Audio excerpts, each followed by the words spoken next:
What's up, guys? Welcome back to Between the Pylons. I'm John Camacho. Thank you so much for watching, and this is the Lions off-season preview.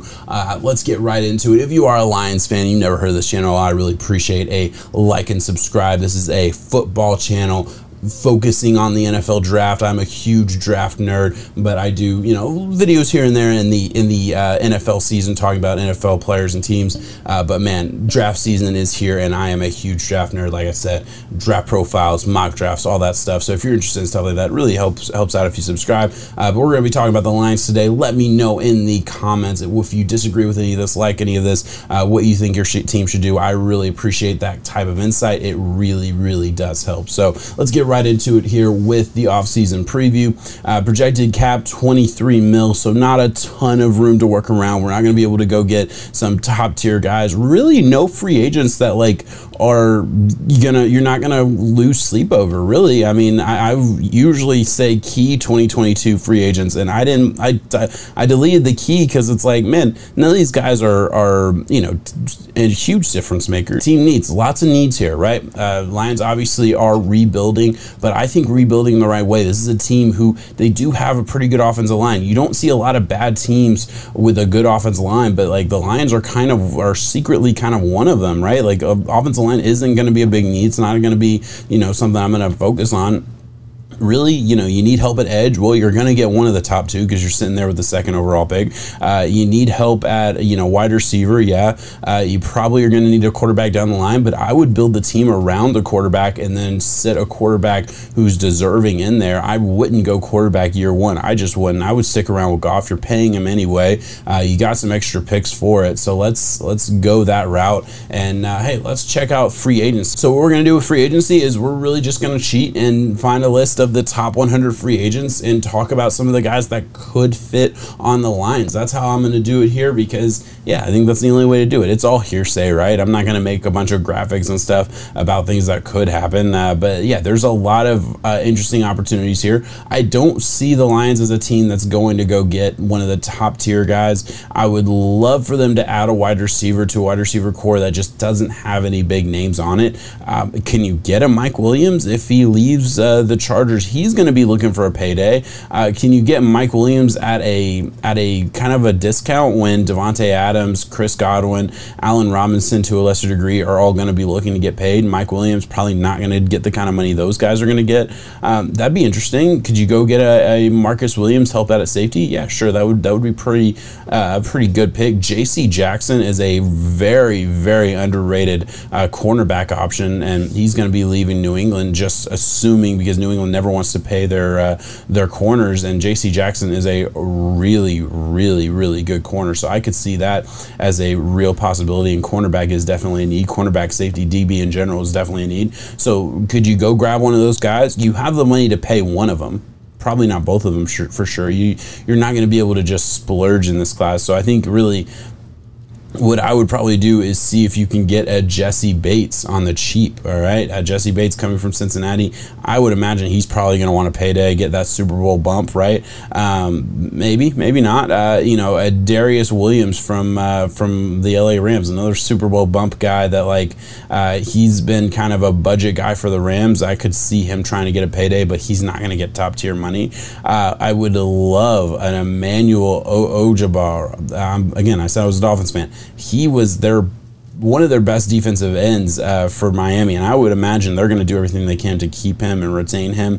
But if you can get him for a friendly deal, because I know he's not like a big name, but he is a really, really good, tertiary or secondary defensive edge guy who can really help out a lineup. He helped the Dolphins out a whole lot, and he made some big plays over the past couple of years for the Dolphins. I could see that being a big option. You don't need tight end, so I wouldn't look at Mike Gesicki. So just going down the list, Harold Landry, man. If Harold Landry coming out of Tennessee, I expect him to get a huge payday. So I think he would probably be priced out of your range.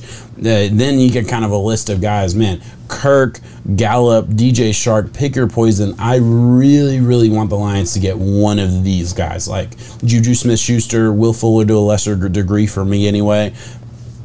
that's the range where it's like, man, go get one of these guys. I know we're talking about like probably day 2 of free agency. Well, not all these guys. A lot of these guys are going to get some big deals, but I think you can get them for a somewhat team-friendly deal. And like these guys are like, you probably get one of these guys to agree to a 2-year, very, very manageable deal, or maybe a 1-year deal where they want to go prove that they're a number 1, and you just got a number 1 wide receiver. All these guys are probably number 2s, but I'm sure one of them thinks they're a number 1 and can probably go to a team like the Lions where there's opportunity to be that number 1 guy. And hey, you just got a fairly, you know, I would love something like that where I would imagine, I would be shocked if one of these 4 guys, Juju, Michael Gallup, Christian Kirk, or DJ Shark, doesn't hold out and is available 2-3 weeks into free agency. And hey, Lions could certainly call up and say, hey, there's an opening here. You would have every opportunity in the world to be the number 1, to prove to the rest of the NFL that you are the number 1. Wide receiver is one of those positions where even if you're on a bad team, hey, that just means you're throwing the ball more. And if you're the guy, you can prove it here in Detroit, right? That makes a whole lot of sense to me as a team that, you know, they're definitely going to need wide receiver, probably going to target wide receiver with a lot of picks in the top 3 rounds. I'm certainly going to be looking at that for them. But again, this is a rebuilding team. You don't need to go out and spend a ton of money on a, you know, luxury piece usually for the wide receiver position. I think you build this team the right way, build through the trenches, defensive line, offensive line. That's where you want to go. Some other players that make a lot of sense to me: Melvin Ingram, edge, Justin Houston. Those are some older guys, but like I really like the idea of drafting some younger guys and getting guys like that to come in and play the you know, still has some juice left in the tank, but play that, you know, role of mentor a little bit. And yeah, they get paid a little bit more than maybe what they're ultimately worth, but I think that guidance is worth a lot. Now, granted, these are the type of guys that are probably going to be trying to go to a team that's pushing for a Super Bowl, and they're not going to view the Lions as that team just yet. But hey, their Lions time is coming. I really believe that. All right, that's it for free agency. We don't have a ton of money to spend, so we're probably not going to get a ton of top tier names, but any one of those names makes a whole lot of sense. This is one of those teams where it's like you have enough needs to where I don't think free agency is going to impact your plan for the draft either way. Let's go to the draft now. I'm using PFF this week, so top 3 rounds. That's all I'm really worried about. I just want to look at your impact players. That's what I'm interested in. What are your impact players? So we got the Lions. We're going to enter the draft now. We have, let's start the draft. Where the Jaguars go? They go Aiden Hutchinson. So hey, edge is a huge need. I think the Jaguars ultimately are going to go edge no matter what. Maybe you go quarterback. Maybe Kyle Hamilton's my number 1 player in this class. So maybe you shock the world and go Kyle Hamilton. I know Thibodeau is falling down boards a little bit. Not falling, but like he was viewed as this like top 2 player, top 1, you know, prospect, and now he, you know, there's been mock drafts that I've seen have him going 10, 12. Like that's not going to happen. I really don't believe so. I think that's your pick at number 2. I think you get one of the top 2 edge rushers. You need edge. It wouldn't surprise if there's value later on this draft. I'm going to go edge again. I want to build up that defense line. I believe wholeheartedly that the best way to save a team, to rebuild a team, is you build through the trenches and then you work on your quarterback, your wide receiver, your running back, like all the other pieces that are kind of sexier. Like let's build through the trenches, right? I know it works for other teams. Obviously, you know, Cincinnati is a team that, hey, they built through the Maseratis and they were able to speed race them their way all the way to the Super Bowl. But hey, they were a good offensive line away from winning the Super Bowl. So I think, you know, things like that are definitely interesting. All right, we have 2 picks in the next, or we have 2 picks in the next 3 picks, right? Between first and second round, getting the 32nd and 34th pick. So a lot that we can do here. This is what I want. I really legitimately could, like, I love Jermaine Johnson. I think he is a first-round guy. The fact that he is in this range, I think I like him even a little bit more than Devontae Wyatt. I think in this range, Jermaine Johnson is a huge luxury piece because you obviously already got Thibodeau. But I mean, I think they're both superstar. I think they're both built similarly. I'll put it that way, and they're both have the opportunity to be really special players. So like that's a huge consideration for me. Desmond Ridder, a huge consideration for me as a guy who I think could develop behind a Jared Goff. Like, I obviously, you know, don't really, yeah, I think back in the second round, why not? I mean, this is your Matthew Stafford pick, so it kind of sucks to spend it on a quarterback. Like, I get that. I would never want to put, I just wouldn't want to put anybody in that position to have to replace Matthew Stafford, especially right off him coming off a Super Bowl win. Let me look if there's anywhere else. Do I like any of the linebackers here? This PFF says linebacker. I don't have any of them as a clear top, you know, first round guy. To me, the last true first round guy that I'm seeing, and there could be some other guys that are like farther down the line that I just don't see. Well, man, Kenny Pickett's still on the board. So Kenny Pickett's on the board. Roger McCreary's still on the board. I'll be honest with you guys, like, that's just against what I think is going to ultimately happen. I don't think there's a chance in hell that Roger McCreary is still there at 32nd overall. I don't think there's a chance in hell that Kenny Pickett is still on the board. They obviously don't value Kenny Pickett the way I think Kenny Pickett probably first quarterback off the board. I'm not going to go that way with this because I want to go a little bit more realistic. I want to talk about guys. Well, you know, Roger McCreary, I think there's a real chance that one of my top corners, top like 5-6 corners is still on the board. So maybe it's Roger McCreary. I have him. Sauce. I have Sauce Gardner out of Cincinnati. I have the Florida kid, Liam Elam. I like him a lot. I like Roger McCreary a little bit more than him. I have Anthony Booth Jr. out of Clemson, and then obviously the LSU Derek Stingley, who's been a big name for a couple years now. All those guys are not in the same tier, but I have them all as first round guys. I'm going to take Roger McCreary and just say, hey, let's draft a cornerback. Let's help out that defensive back position. And then where do the Jaguars go? Jaguars go Kenny Pickett. Okay, good. Well, that's dumb.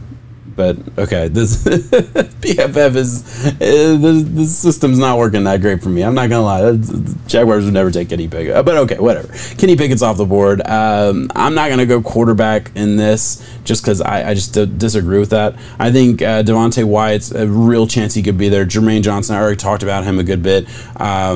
I love Jermaine. I'm going to go Johnson in the second round. I think if he falls, he's one of those guys. I could see him being there. I think he will go first round, but I could see a world where he falls, and I think that's a best case scenario for a Lions team that, again, rebuild. I know we already got Thibodeau. Let's go get another one. Let's get somebody on the other side. They're built similarly. I'm not saying they're the same player by any means, but they're built similarly. They have, I mean, Jermaine Johnson has been a guy for, you know, years at Florida State now where he was just this, you know, rocked up physical specimen who just didn't turn it on and show that he could be a top 10 guy until this past year. But this past year, he really proved that he deserves to be in that conversation of first round because he really turned it on and showed what he can do as a competitor, as the physicality was there. Obviously, he was always there, but like his whole game brought up to that level where it's like, okay, yeah, this is a dude. And yeah, I would like to take him. I'm all about attacking positions. Let's make edge rusher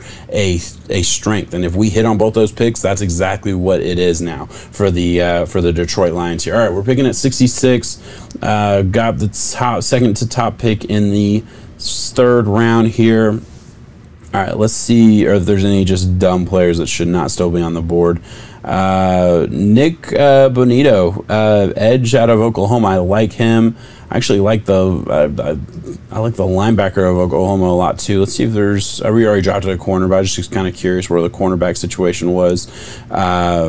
Let's look at wide receiver. What kind of wide receivers can we get to fall here? Because I would like to see a wide receiver go to the Lions in the top 3 rounds. I would like to get some value, though, on those wide receivers. Romeo Doubs is the guy I really, really like. Not going to go here because I think that's more of just like a me. I really like him. I'm projecting a whole lot when I look at Romeo Doubs. Sky Moore, I'm not super familiar with him. Alec Pierce should not be in the 3rd round range, I don't think.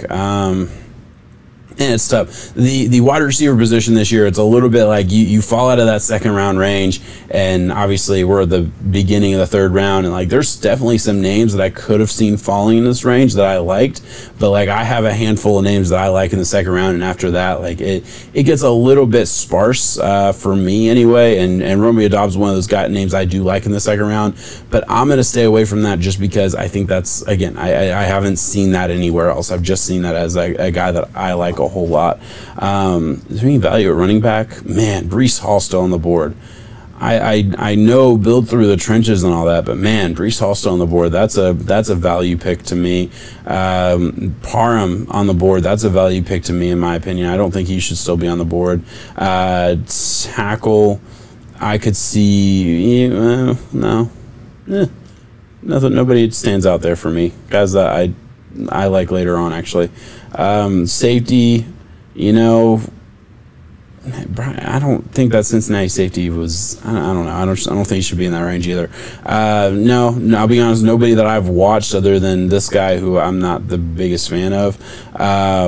Where else do I want to go with this? Let's see if is there a quarterback that, no way there's going to be a quarterback in the third round. Sorry.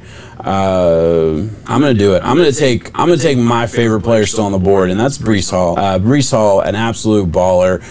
Definitely deserves to go in this range. I think he'll probably be gone, honestly, just because of how sparse it is after some of those top names that were running back. And obviously, rebuilding team, drafting one in the third round. Don't love it, but I just think there's value there, and I will take it. And Dylan Parham still on the board. He's my guy. Let's go offensive line and help out the trenches, right? That's going to be my last pick. I'm not even going to think about it. I think he probably goes in the second round. I really like him out of Memphis. He's a guy that I think, I understand those offensive linemen, it's really hard to project where they're going to go because there's not as much information about offensive linemen as there are some of those other, more interesting positions. But overall, guys, with this draft, hey, what do? You attack positions, right? We just made the edge rusher position probably one of the strengths of this team with Thibodeau and Johnson out of Florida State. I think those are two players that both deserve to be, starters at the beginning of the 2022 season on NFL teams wherever they end up. The Lions, this is a big year for them. They have a lot of pieces in those top three rounds. There's a lot of ways they can go with it. That's how I would do it. Those are some of the players that I really like. Grabbing a Roger McCreary at the end of the first round, I think is a dream scenario. I just don't think he'll be there. I really don't think he'll be there at 20, let alone 32. So that's a pick that I just absolutely love. If you can get any one of those names to fall, if you can get the Florida kid, that cornerback, to fall to 32, if you can get any one of those names to fall, I think you're really going to like it. I haven't done a mock draft where any of them fall. There's just too many teams ahead of the Lions that need that. So I think that is a little bit of a pipe dream a little bit for the Lions, but hey, it could happen. That is my take. Let me know in the comments what you think. If you are a Lions fan, if you have done your research on this draft and on this free agency market and what you want for the Lions, leave it in the comments. I really, really am interested. Thank you so much for watching. Please like and subscribe if you enjoy this kind of content. Really, really appreciate it, guys. Peace.